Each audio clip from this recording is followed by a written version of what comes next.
Hello everyone, welcome back to our channel. Today we will practice two cloze tests based on SSC exam, especially CGL के लिए हम दो cloze test की आज practice करेंगे. So let's start. In the following passage, some words have been deleted. Select the most appropriate option to fill in the blank. दिए गए passage में कुछ blanks हैं, options देकर fill करना. तो दो cloze test करेंगे हम आज discuss. एक थोड़ा सा बड़ा है और एक छोटा है. तो पहले हम एक बार क्लोज टेस्ट रीड कर देती हूँ मैं और फिर आप सोचना क्या आंसर होता है ब्लैंक्स तो हम फिर लास्ट में उसे डिस्कस करेंगे. I went on dash trying to find out how to, but I wrote 2 to 3 novels without feeling that I had made dash progress. It was until I wrote Athene Frome that I suddenly felt the artisan's full dash of his implements. When Athene Frome first appeared, I was dash criticized by the reviewers what was considered the clumsy structure of the table. I had pondered long on this structure, had felt its peculiar difficulties and possible awkwardness, but could think of no dash which would serve as well in the given case.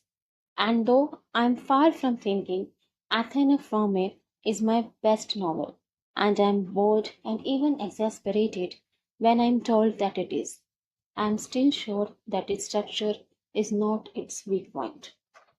ठीक है, तो एक novel के बारे में बात की गई है. नॉवलिस्ट ने अपने नॉवल के बारे में बताया कि कैसे जो उन्होंने नॉवल लिखा उनको क्रिटिसाइज किया गया. ये सब चीजें अपनी नॉवल के बारे में डिस्कस की है. तो आप देखिए फर्स्ट ब्लैंक का क्या आंसर आना चाहिए. I went on dash time to steadily, playfully, ambiguously, plausibly.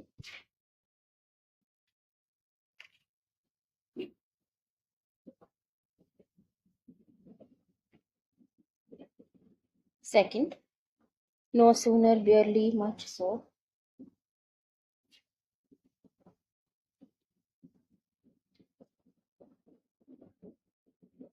Third, decent, stability, rigidity, control.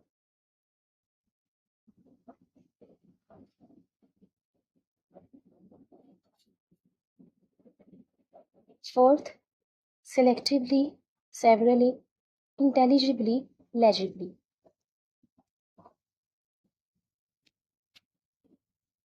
And fifth, abjudication, adulteration, alternate, alternative.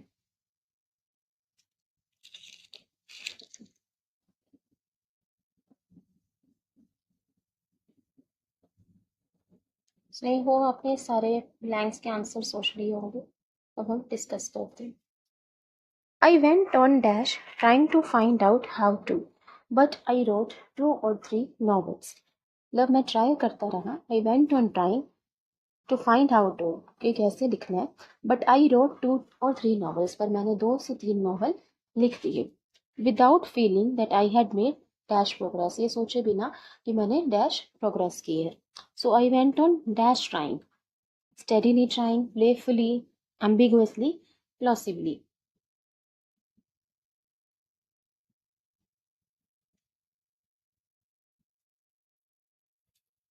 I went on क्या आना चाहिए आंसर. प्लेफुली का मतलब होता है जॉकिंगली, मजाक में कोई चीज करना, मॉकिंगली करना.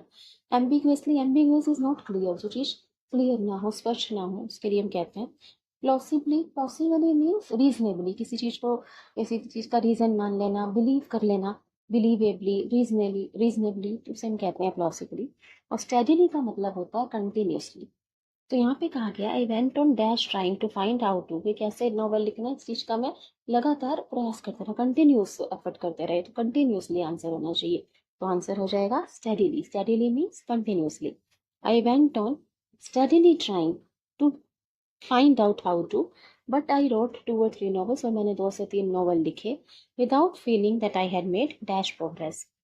तो आंसर हो जाएगा steadily. Steadily means continuously. Ambiguously का मतलब होता है अनक्लियरली, जो चीज स्पष्ट ना हो, क्लियर ना हो. Plausibly means reasonably, believably. And playfully means shockingly.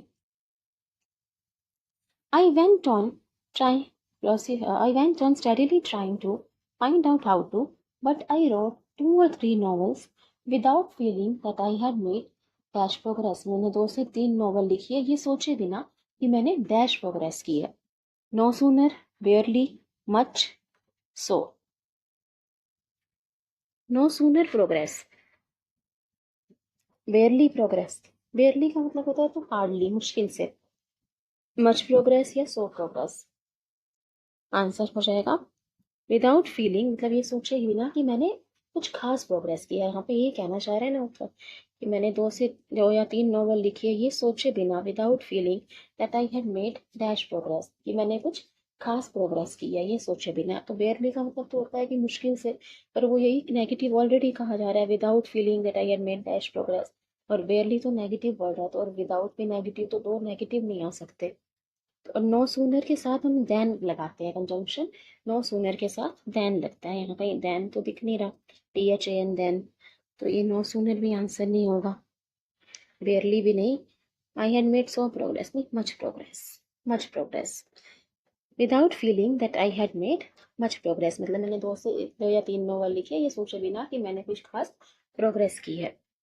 It was not until I wrote ethene for में that I suddenly felt the artisan's full dash of his implements। ये तब तक नहीं हुआ, तब तक मुझे ऐसा नहीं लगा कि मैंने कुछ खास प्रोग्रेस की है, जब तक मैंने ये नॉवल नहीं लिखा अथेने from a, that I suddenly fell, तब मुझे ऐसा लगा, अचानक से ऐसा लगा, the artisans full dash of his implements, कि एक आर्टिसन का अपने इम्प्लीमेंट्स, इम्प्लीमेंट्स होते हैं जैसे टूल्स पे, मतलब एक आर्टिसन का, एक कारीगर का अपने हथियारों अपने टूल्स पे पूरा कंट्रोल हो, कि अपने टूल्स पे पूरा कंट्रोल है, अपने औजारों पर इम्प्लीमेंट्स होता है, मतलब टूल, औजार जिससे काम किया जाता है। तो ऐसा फील हुआ जब ये नॉवल लिखा कि जैसे एक कारीगर का पूरा डैश होता है अपने औजारों पर।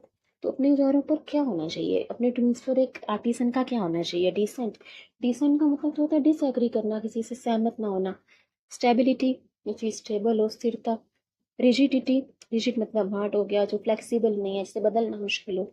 या फुल कंट्रोल, एक आर्टिसन का, एक जो कलाकार है, एक जो कारीगर है, उसका अपने टूल्स पे, अपने औजारों पर पूरा कंट्रोल फील हुआ जब ये नॉवल लिखा, तो अपना पूरा कंट्रोल फील हुआ अपने एक आर्टिसन का अपने इम्प्लीमेंट्स पर, अपने टूल्स पर। तो आंसर हो जाएगा कंट्रोल। कंट्रोल। डिसेंट का मतलब होता है डिसएग्रीमेंट, अपोजिशन, किसी से सहमत ना होना, डिसएग्री होना, असहमति। आई वेंट, चलो ये हो गया। I suddenly felt the artisan's full control of his implements when Athene from it first appeared। जब Athene from it first appear हुआ, publish हुआ, जब वो छपा, I was dash criticized by the reviewers। तो मुझे criticize किया गया, भला बुरा कहा रिव्यूअर्स ने। और what was considered the clumsy structure of the table। तो उसके स्ट्रक्चर के लिए जब Athene from में पब्लिश हुआ, जब लोगों ने पढ़ा, तो रिव्यूअर्स ने उसको क्रिटिसाइज किया, clumsy structure of the table, उसके बेढंगे ढंग से, ठीक है, उसके लिए उसको क्रिटिसाइज किया गया। So first appeared I was dash criticise, selectively criticise, severely criticise, intelligibly criticise, legibly criticise. अच्छा, इंटेलिजिबली क्या होता है, इंटेलिजिबल होता है जो चीज़ आप समझ पाओ, जो बताओ कि इंटेलिजेंट हो, मतलब कोई चीज़ आप समझ पा रहे हो, जो चीज़ आपको क्लियर हो। इंटेलिजिबल होता है जो चीज़ हमें क्लियर हो पाए, समझ आ पाए, उसके लिए यूज़ करते हैं। और लेजिबली, लेजिबल क्या होता है, it should be legible. Legible is something which you are able to read, जैसे आपको कुछ पढ़ पा रहे हो, ठीक है, आप उसको पढ़ पा रहे हो, उसे हम कहते हैं लेजिबल।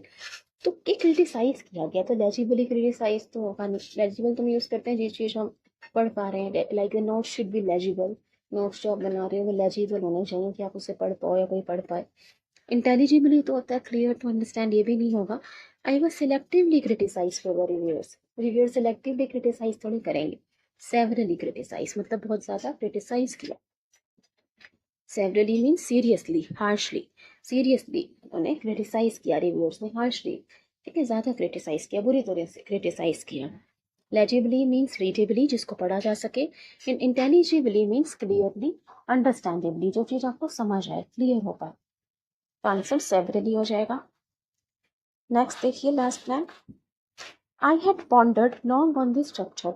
अब लोगों ने क्रिटिसाइज किया था उसके स्ट्रक्चर के लिए, जो बेढंगा सा स्ट्रक्चर लगा उन्हें। I had pondered long on this structure, मैंने इसके स्ट्रक्चर पे इसके ढंग पे काफी समय तक विचार किया। Pondered means to think deeply, किसी चीज पर विचार करना, तो बहुत विचार किया था उसके स्ट्रक्चर पे। had felt its peculiar difficulties, उसकी डिफिकल्टीज के बारे में, जो उसकी विचित्र डिफिकल्टीज थी, जिसमें मुश्किलें आ रही थी, उनके बारे में सोचा था। एंड पॉसिबल ऑकवर्डनेस, और ऑकवर्डनेस जो बेढंगा लग रहा है उसके बारे में भी सोचा था। But could think of no dash which would serve as well as in the given case, पर मैं कुछ और नहीं सोच पाई जो इस केस में उसकी जगह में कुछ और यूज कर पाऊँ, ऐसा नहीं सोच पाया। So select the most appropriate option to fill blank 5. Abjudication, adulteration, alternate, alternative, but could think of no dash which would serve as well in the given case. मतलब जब मैंने नॉवल लिखा तो उसके स्ट्रक्चर के बारे में, ऑकवर्डनेस के बारे में, जो डिफिकल्टीज आ रही थी, अजीब सा लग रहा था जो स्ट्रक्चर, उसके बारे में मुझे पता था। आई कुड फील इट, ऐसा ऑथर ने कहा है। बट मैं कुछ और डैश नहीं सोच पाया उस समय। But could think of no dash which would serve as well in the given case, पर कोई और डैश नहीं सोच पाया। तो कोई और क्या नहीं सोच पाए कि उन्हें लग रहा था कि उसका स्ट्रक्चर थोड़ा सा अजीब उन्हें भी लग रहा था, और इसके अलावा वो कुछ और ऑप्शन नहीं सोच पाए, कुछ और ऑप्शन नहीं सोच पाए। तो आंसर हो जाएगा अल्टरनेटिव। अल्टरनेटिव मतलब होता है ऑप्शन, सो आंसर हो जाएगा अल्टरनेटिव। ठीक है, फिर आगे क्या लिखा है? सो आंसर इसका अल्टरनेटिव हो गया। एंड दो I am far from thinking ethane from में इज माई बेस्ट नॉवल, और मैं ऐसा नहीं सोचता, ऐसा उत्तर कह रहे हैं कि ऐसा मैं नहीं सोचता कि एथेन फ्रॉम में मेरा बेस्ट नॉवल है, ये मैं खुद भी नहीं मानता। And I am bored and even exasperated, और मैं बहुत बोर हो जाता हूँ और कई बार चिढ़ भी जाता हूँ। एक्सेस्परेटेड मतलब होता है खिंच जाना, चिढ़ जाना।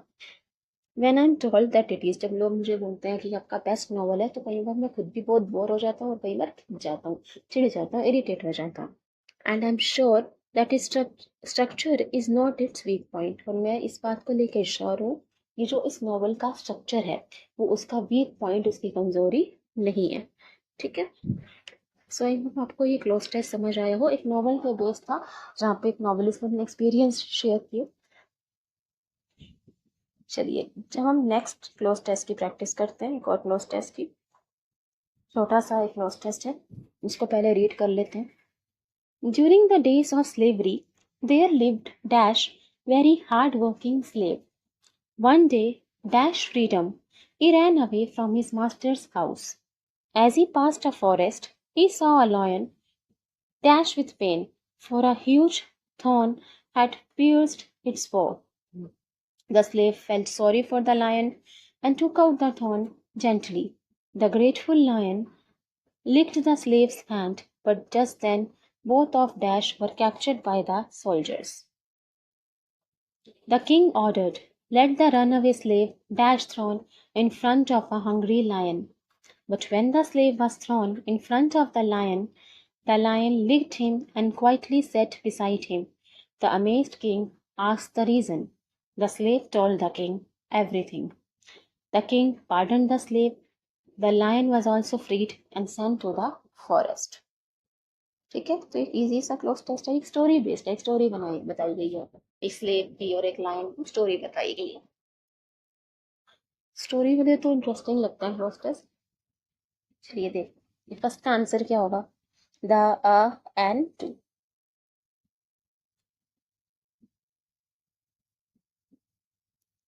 Next, second, gain gains to gain gained.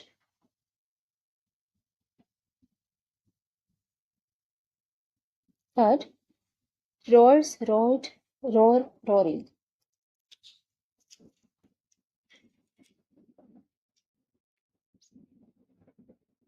Fourth, her him us them.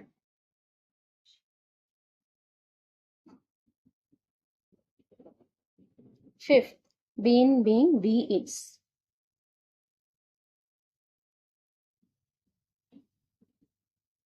So I hope आपने सारे आंसर सोच लिए होंगे। तो चलिए हम डिस्कस करते हैं इस पैसेज को। During the days of slavery, गुलामी के दिनों में, there live dash very hard working slave. Dash एक बहुत मेहनती स्लेव रहता था। So there live dash very hard working slave, the a an to.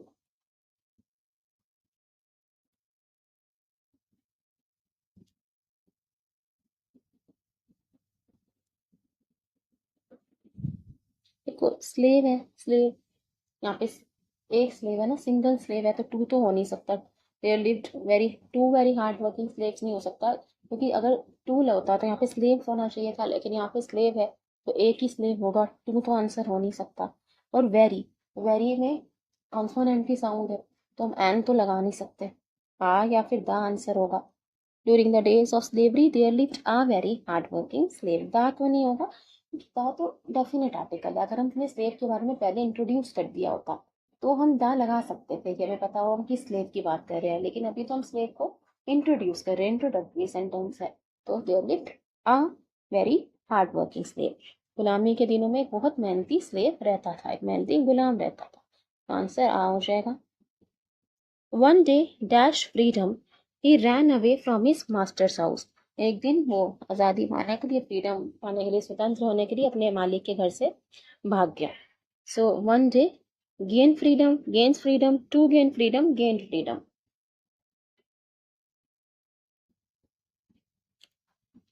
यहाँ पे ऑब्जेक्टिव बताया जा रहा है ना, one day to gain freedom मतलब आज़ादी पाने के लिए, स्वतंत्र होने के लिए, तो टू गेन हो जाएगा, to gain. One day to gain freedom he ran away from his master's house, वो अपने मालिक के घर से भाग गया एक, to gain freedom. As he pass the forest, जैसे ही वो जंगल से गुजरा, he saw a lion dash with pain, उसने एक शेर को धड़ से डैश होते हुए देखा। For a huge thorn had pierced it's paw, कि इसके पंजे में कांटा चुभ गया था, कांटा चुभ गया था इसके लायन के पंजे में, तो उसने इस लायन को दर्द से डैश होते हुए देखा। रोड्स, रोड, रोर, रोरिंग, उस देखो उस टाइम वो लायन रोरिंग हो रहा था, he saw lion roaring, roaring with pain, वो दर्द से कर्रा रहा था वो शेर उस टाइम, रोरिंग विद पेन आ जाएगा, he saw lion roaring with pain, उस टाइम वो शेर, वो लायन दर्द से कर्रा रहा था, वहाँ पे कंटिन्यूस टेंस आना चाहिए।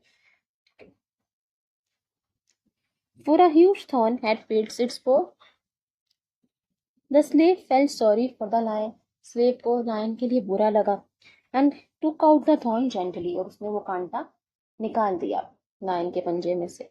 The grateful lion licked the slave's hand, अब लायन तो था वो थैंकफुल था स्लेव के, उसका आभारी था, तो वो उसके हैंड को लिक करने लगा, चाटने लगा, उसे प्यार करने लगा। But just then both of Dash were captured by the soldiers, पर तभी उन दोनों को डैश कर कैप्चर कर लिया सोल्जर्स ने, उनको गिरफ्तार कर लिया, कैप्चर कर लिया, अपने कब्जे में ले लिया, पकड़ लिया। तो but just then both of dash were captured by the soldiers, both of her, both of him, both of us, both of them, both of them हो जाएगा, क्योंकि बोथ ऑफ अस तो हो नहीं सकता, हम किसी और के बारे में बात कर रहे हैं, लायन और स्नेक की, अपनी बात तो कर नहीं रहे। अस तो मतलब कहेंगे ना कि हम हमारी बात कर रहे हैं, अपने आप को भी इंक्लूड कर रहे हैं, और हिम और हर हो नहीं सकता क्योंकि वो सिंगुलर है। बोथ है ना, बोथ के साथ तो आपको प्लूरल प्रोनाउन ही चाहिए, तो यहाँ पे देम हो जाएगा, हर और हिम तो सिंगुलर है, so both of them. The king ordered, let the runaway slave dash thrown in front of a hungry lion, तो जब उसको सोल्जर्स पकड़ के गए लायन और स्लेव को, तो राजा ने ये हुक्म सुनाया, किंग ने ऑर्डर दिया, लेट द रनअवे स्लेव, इस भगोड़े स्लेव को, runaway slave dash thrown in front of a hungry lion, इसको भूखे शेर के सामने डाल दो, सामने रख दो। But when the slave was thrown in front of the lion, पर जब स्लेव को उस लायन के सामने रखा गया, the lion licked him, lion उसको प्यार करने लगा, चाटने लगा, and quietly sat beside him, और उसके बगल में आके बैठ गया, beside. The amazed king asked the reason, अब किंग इसको देखकर हैरान परेशान हो गए और पूछा ऐसा क्यों हो रहा है। The slave told the king everything, the slave ने किंग को सब कुछ बता दिया। The king pardon the slave, king ने स्लेव को छोड़ दिया, माफ कर दिया। The lion was also free, lion को भी फ्री कर दिया गया, and send to the forest, और उसे फॉरेस्ट वापिस भेज दिया गया। तो क्या आंसर होगा, let the run away slave dash thrown in front of a hungry lion, been being be is, be thrown, be thrown passive में पढ़ चुके हैं, नेट वाले सेंटेंसेस, ऑर्डर वाले सेंटेंसेस ना, ये स्ट्रक्चर हमने पढ़ा था जब एक्टिव पैसिव वॉइस डिस्कस किए थे, तो आंसर हो जाएगा बी। ठीक है, सो थैंक यू एवरीबॉडी, आज हमने दो क्लोज टेस्ट की प्रैक्टिस की, होप आपको समझ आए हो। Thank you everyone. Please share and subscribe. See you soon. Thank you.